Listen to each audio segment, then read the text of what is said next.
شاهی طلبی برو گدای همه باش. شاهی طلبی برو گدای همه باش. بیگانه ذهی شو آشنای همه باش. خواهی که تو را چو تاج بر سر نیهم، دستی همه گیر و خاکی پای همه باش. من برای چی این مصرع‌ها را بیارم؟ زیرا که این مصرع‌ها هم حساب بسیار ساده فهمه، ولی در هر کدام این برای شما آیت و حدیث هم در زیرش هست. خواهی چو خلیل کعبه بنیاد کنی، آن را به نماز و روزه آباد کنی.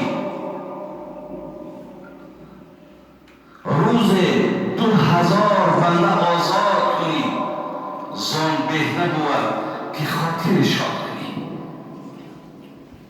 برادر عزیز، خداتون فکر میکنم عادی همی زبان تاجیکی خوندونه، بسیار عادی فهمم هستن. پس مصرع‌ها را یک طرف میگذاریم، میریم به سوره نمل، سوره مرچه، آیت 18 یا آیت 19. اعوذ بالله من الشیطان الرجیم.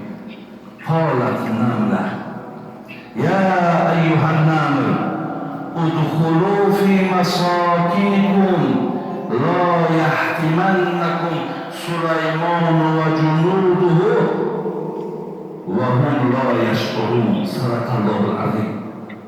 برادر عزیز، سوره مرچه همه ما الحمدلله رب العالمین گمان ممیه که بسیاری موعظات گوش کردیم که یکی از معجزه‌هایی که حضرت سلیمان داشت این بود که او زبان همه حیوان می‌دانست، از آن جمله مرچه را هم.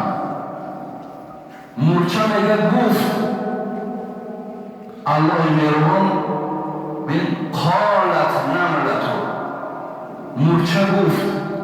آیا که چی گفت؟ یک قصه بزین آمد که ناگفته نماند.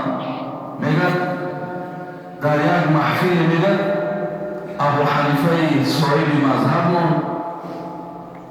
حضور داشتن.